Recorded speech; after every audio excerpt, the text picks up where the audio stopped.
नमस्कार, मैं हूं पुनीत पाठक और आप देख रहे हैं face to face Madhya Pradesh. Madhya Pradesh में आदिवासी वर्ग को साधने के लिए और विंध्य प्रदेश के सियासी गणित को ठीक करने के लिए केंद्रीय गृह मंत्री अमित शाह यहां पहुंचे। विंध्य क्षेत्र में कोल जनजाति के सम्मेलन में शिरकत की और बीजेपी सरकार को आदिवासियों का हितैषी बताया, एक एक करके योजनाएं गिनाई। विंध्य क्षेत्र में शाह का दौरा 2 दिवसीय है और इस लिहाज से खास है क्योंकि अनदेखी की वजह से भारतीय जनता पार्टी के इस गढ़ में अब की बार वोटर्स की, नेताओं की, वर्गों की नाराजगी झेलनी पड़ सकती है। इधर कांग्रेस कहती है कि आदिवासी वोटर्स पूरी तरह से कांग्रेस के साथ खड़ा है। इस विषय पर आज खुलकर और सीधी डिबेट करेंगे। विंध्य में शाह की ललकार, आदिवासी करेंगे बेड़ा पार। इस पर पक्षों को सुनेंगे, विपक्ष की बात भी जानेंगे। पहले एक रिपोर्ट दिखाते हैं।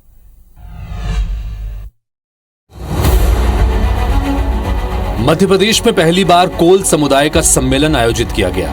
मध्य प्रदेश में बीजेपी सरकार को विंध्य क्षेत्र की अनदेखी का डर सता रहा है, लिहाजा राजनीतिक समीकरण को साधने के लिए बीजेपी ने केंद्रीय गृह मंत्री अमित शाह का सहारा लिया। शबरी जयंती पर सतना पहुंचे अमित शाह ने एक तरफ सौगात दी और दूसरी तरफ वोट की अपील भी कर दी। ऊपर मोदी जी, नीचे शिवराज जी, ये डबल इंजन की सरकार मध्य प्रदेश के हर गरीब के जीवन में सुख पहुंचाने के लिए संकल्पित है। इसी वर्ष में चुनाव आने वाला है। चुनाव में भारतीय जनता पार्टी की सरकार को फिर से बनाना है। मुझे बताइए, सभी लोग भाजपा सरकार चुनेंगे क्या? अरे जोर से बोलिए, चुनेंगे क्या? कमल के निशान पर बटन दबाएंगे? मोदी जी के हाथ मजबूत करेंगे? मध्य प्रदेश में फिर से भाजपा सरकार लाएंगे? अभी गांव-गांव में विकास यात्राएं जा रही है और जो भी काम बचे हुए होते हैं वो गांव में ही करते हैं। भारतीय जनता पार्टी विकास यात्राएं निकाल रही है और कांग्रेस केवल गाली देने का काम कर रही है। आपकी सुविधाएं छीनने वाले ये कांग्रेस के लोग किस मुंह से आपके पास आएंगे? आदिवासियों को रिझाने की इस कवायद पर कांग्रेस ने कहा कि बीजेपी का जनाधार खिसक रहा है। बीजेपी ने आदिवासियों के लिए कुछ नहीं किया, इसलिए आदिवासी क्षेत्रों में धर्मांतरण बढ़ा है। इनको जब जानकारी मिली कि आदिवासी वोट बैंक हमारा खिसकता चला जा रहा है, तो इन्होंने आज कोल समाज का सम्मेलन वहां पर आयोजित किया। उससे कोई फर्क नहीं पड़ने वाला। सारा आदिवासी समाज कांग्रेस पार्टी के साथ है। इससे केंद्र की सरकार घबराई हुई है। सियासी नजरिए से देखें तो विंध्य क्षेत्र में 31 विधानसभा सीटें हैं और 4 लोकसभा सीटें हैं। बीजेपी और कांग्रेस के अलावा इस क्षेत्र में बसपा, सपा और गोंडवाना गणतंत्र पार्टी का भी दबदबा रहा है। महाकौशल और विंध्य क्षेत्र को बीजेपी अपना गढ़ मानती आई है, लेकिन बीते दिनों नगरीय निकाय चुनाव में बीजेपी को नुकसान का सामना करना पड़ा। इसके साथ ही पहली बार विंध्य क्षेत्र को मध्य प्रदेश के मंत्रिमंडल में स्थान नहीं मिला है, जिससे जनता में नाराजगी है और बीजेपी को इसकी चिंता सताने लगी है। Bureau report, IBC 24। तो face to face Madhya Pradesh में विंध्य और विंध्य को लेकर पार्टी के भीतर शिकायतें, पार्टी का सियासी गणित और इस इलाके में आदिवासी समुदाय को एक साथ साधना, इस लक्ष्य में कितना बीजेपी कामयाब हो जाएगी ये वक्त बताएगा। लेकिन ये वक्त हो गया है दोनों पक्षों को सुनने का, खुलकर इस पर डिबेट करने का। हमारे साथ भारतीय जनता पार्टी से अनुभवी नेता गोविंद मालू साहब जुड़ चुके हैं। पैनल में वो अपनी बात रखेंगे। फिरोज सिद्दीकी साहब हैं युवा तेज तर्रार कांग्रेस पार्टी के प्रवक्ता, जो तर्कों से इनकी काट बताएंगे। और दिनेश गुप्ता जी हैं वरिष्ठ पत्रकार, जो सालों से पक्ष विपक्ष की सियासत के बीच असल मुद्दों पर बारीक नजर और पकड़ रखते हैं। आप तीनों को नमस्कार, आप तीनों का बहुत स्वागत है। हम आपसे सीधे चर्चा की शुरुआत करते हैं। गोविंद मालू साहब, भारतीय जनता पार्टी ने एक साथ आदिवासी बाहुल्य वर्ग को, उनकी शिकायतों को दूर करने का और अपने भीतर विंध्य को लेकर जो दिक्कतें थी उनको ठीक करने के लिए दौरा सेट किया, लाभ मिलेगा?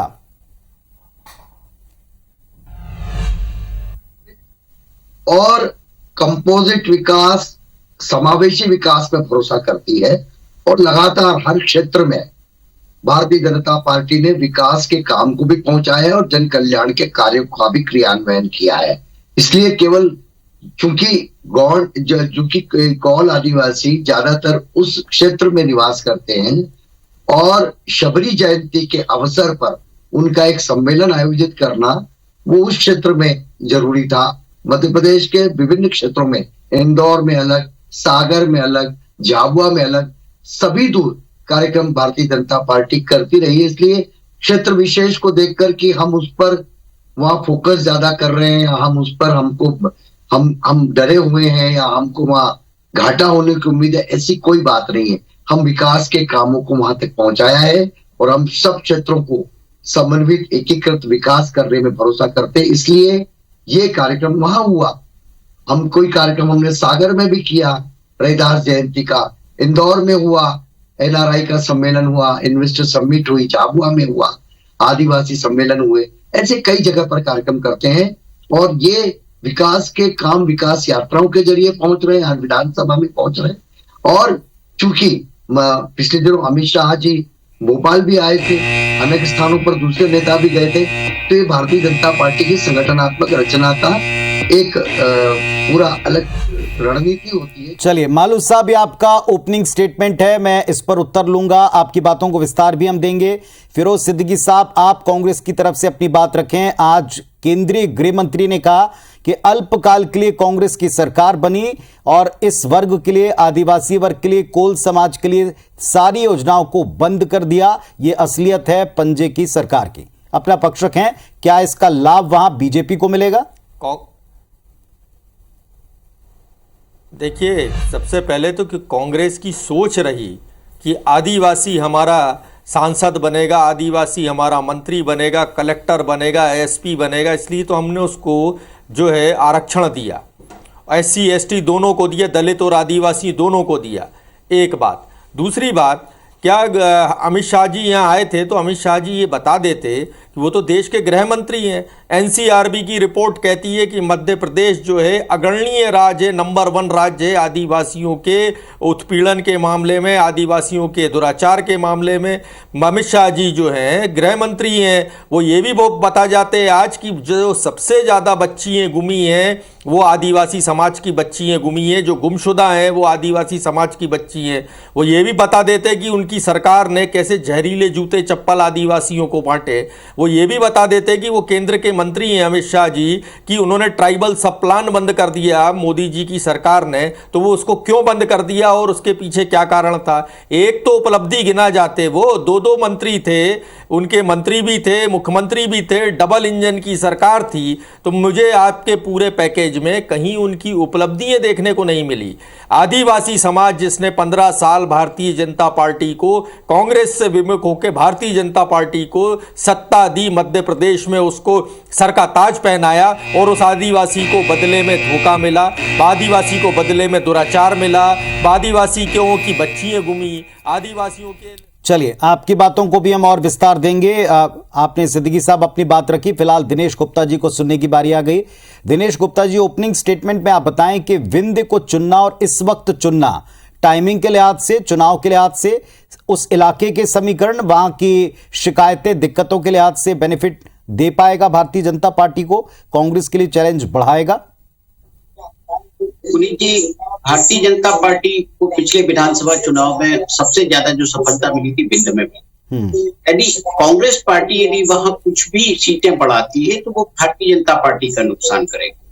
विंध्य वो इलाका है जहां बीएसपी का होल्ड ज्यादा है, वहां एसटी का इसलिए बहुत महत्वपूर्ण हो जाता है, कोल समाज की जो जिस तरह का वहां महासभा का कार्यक्रम किया उन्होंने, क्योंकि वो कई विधानसभा क्षेत्रों में फैला हुआ है। उस तरह की रिजर्व सीट उतनी वहां नहीं है विंध्य में कि जो है आप वहां जाकर आदिवासियों को अट्रैक्ट करने की कोशिश है।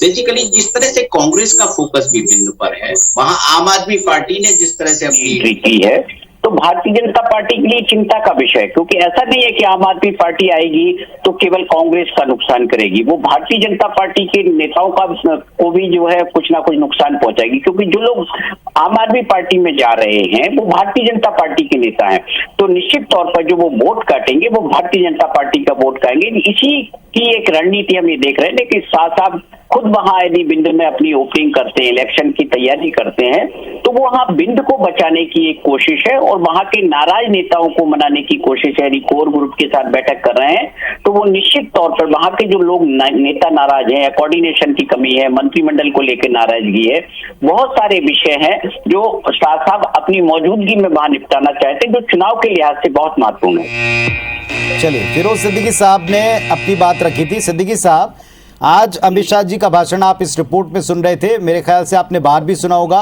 उन्होंने 2-3 अपनी उपलब्धियों का जिक्र करते हुए कहा डबल इंजन की सरकार ने कितनी योजनाएं चलाई। उन्होंने कहा कि देश में उनकी सरकार क्यों आई, वो भी उन्होंने वहां पर गिनाया।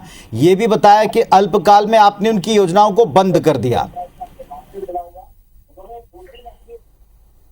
देखिए, कांग्रेस ने बल्कि जितनी योजनाएं जो है इन्होंने दी है हमारी सरकार ने, वो सही वो योजनाएं तो भारतीय जनता पार्टी ने इम्प्लीमेंट नहीं की। और सबसे पहले तो भारतीय जनता पार्टी ये बताए कि वो अमित शाह जी ये बताएं कि आदिवासी आदिवासी है या वनवासी है। पहले तो हमको इस बात का जानकारी चाहिए उनसे, वो स्पष्ट करे भारतीय जनता पार्टी की आदिवासी हमारा आदि काल से रह रहा था या वन का खाली नागरिक था। वो उनके अधिकारों पर कब्जा करने के लिए भारतीय जनता पार्टी ने फॉरेस्ट एक्ट में बदलाव किए। उनके जो क्षेत्र थे उनको बदलने की, उनको महुए का और ताड़ी का ये भुगतान नहीं करते, आदिवासी वर्ग से राष्ट्रपति बनाया, ये भी उन्होंने कहा। इन्होंने बिकने नहीं दिया कमलनाथ जी, किसी को कोई पद नहीं दिया, ये भी पूछा था उन्होंने मंच से। आप देखिए, आप ये पूछिए ना कि आज आदिवासी जो है कि उनकी कैबिनेट में मंत्री कैसे है, वो कांग्रेस की सोच थी। आप देखिए कि मालू साहब, अब आप उत्तर दीजिएगा, पहले मैं उनसे पूछा, आप ही को उत्तर देने उनके। ये आदिवासी को वोट बैंक किसने समझा, और आदिवासी को निरीक्षण किसने रखा, राष्ट्रपति जैसे पद आदिवासियों को भारतीय जनता पार्टी ने राष्ट्रपति बनाया क्या? ये राष्ट्रपति जैसे पद को जो है आज राजनीति में घसीट रहे हैं। आप देखिए इनकी निम्न सोच देखिए कि ये ना भारतीय राष्ट्रपति जैसे, इसका मतलब ही स्पष्ट है। अरे मालू जी, अब आप इतने सीनियर आदमी होके भी उनका संस्कृति और सभ्यता का रक्षण किसने किया? अरे पूर्वांचल देख लो, झाबुआ देख लो, धर्मांतरण के अलावा आपने किसी को प्रश्न ही नहीं दिया। ये महुआ ताड़ी जितनी बात आप कर रहे हैं, वनोपज का समर्थन मूल्य पहली बार भारतीय जनता पार्टी की सरकार ने दिया।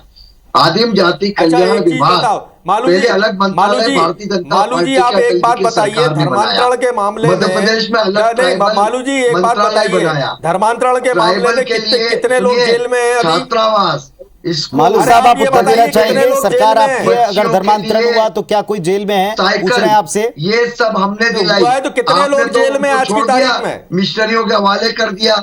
पूरा पूर्वांचल आदिवासियों के नाम पर जो था उनकी संस्कृति सभ्यता को समाप्त करके आपने उनको चर्च में भेज दिया। मैं सीधी बात कर रहा हूँ, आपने चर्च में भेजने वाले आप लोग, हाँ ना, भारत से तोड़ने वाले आप लोग। ये कह रहे हैं, हम कहते हैं वनवासी, आप थोड़ी तय करेंगे। आदिम जाति के लोग बताते हैं, हम उनको वनवासी कहते हैं, वनों में रहने वाले लोग, ये हमारे भाई हैं। ये इनकी हम उनको वनवासी नहीं कहते, मालू साहब सिद्दीकी साहब, थोड़े जवाब भी मिलना चाहिए। आप तो ये बताइए, मालू साहब थोड़े जवाब भी मिलना चाहिए, सवाल के बदले सवाल। ये पूरी प्रदेश की पॉलिटिक्स का कोई जमा आज का हाल बन गया। एक सवाल के बदले दूसरा सवाल आता, जवाब नहीं आता। थोड़े से जवाब अपनी अपनी जिम्मेदारी से देंगे तो अच्छा होगा। गोविंद मालू साहब, सुन पा रहे हैं आप मुझे? मेरे सवालों को सुन पा रहे हैं? उन्होंने आपसे एक सवाल पूछा, सीधा सवाल पूछा। आप कह रहे हैं धर्मांतरण की राजनीति में उलझाया। अब आपकी सरकार है, लंबे से आपकी सरकार है, क्या आपने उसको रोका नहीं? क्या आपने दोषियों को जेल में पहुंचाया नहीं? हमने एक्ट लाए, धर्म स्वातंत्र विधेयक, उसमें कई तरह से अभी कई सारे लोग जो ईसाई कितने लोग जेल में, वो वापस अरे कितने लोग मूल धर्म में लौट रहे, बता दीजिए। मूल धर्म में लौट रहे। इन्होंने तो गुंडों के हवाले कर दिया। लोग जेल में, ये तो बताइए। कांग्रेस के काल में कांग्रेस के जो भी साहूकार थे, कॉमेडी करने उन लोगों के हवाले इनको लूटने के लिए कर दिया था। देखिए झाबुआ में वेस्ता पटेल कौन था? चलिए, एक और सवाल का जवाब जनता देख लेती, जब नहीं मिलता अपने आप तय करती। एक और सवाल का जवाब दीजिए। विंध्य में आपको इतना भारी सपोर्ट मिला था, इसके बावजूद विंध्य में नेताओं की नाराजगी, अलग विंध्य प्रदेश को लेकर भी तरह तरह की बयानबाजी के बीच में क्या अमित शाह जिस चीज के माहिर माने जाते हैं, तो चुनावी पॉलिटिक्स में समीकरणों के साधने के चाणक्य कहे जाते हैं आज के दौर के, वो सब पॉसिबल हो पाएगा? डबल इंजन के बावजूद शिकायतें वहां कम नहीं, आप भी जानते हैं। पुनीत जी, वहां पर विकास का काम पूरी तरह से नीचे तक गया है, जन कल्याण की नीतियों का क्रियान्वयन हुआ है और हम रिटेन करेंगे, वहां से पहले से ज्यादा हम सीटें जीतेंगे। हमारे यहाँ कोई भी विवाद चलिए नहीं है। ठीक है सिद्दीकी साहब, अब आपकी बारी, उत्तर दीजिएगा। सवाल तो आपने पूछ लिए, उनका उत्तर आया नहीं आया जनता ने देख लिया।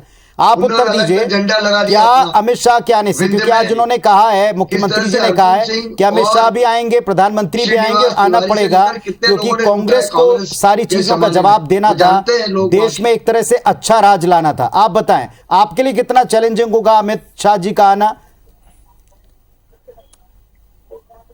देखिए, अगर आदिवासियों के लिए इन्होंने इतना काम किया होता तो आदिवासी 2018 में इनसे टूट के ही नहीं जाता। बता दें मालू जी की कौन समाज का कौन है इस कैबिनेट में मिनिस्टर? अरे बताइए तो, अरे बताइए तो, अरे श्रीमान बताइए तो, कौन है कोल समाज का जिसको आपने लाल बत्ती दी है, निगम मंडल का चेयरमैन बनाया है? बताइए तो मेरे को, हम भी तो सुने।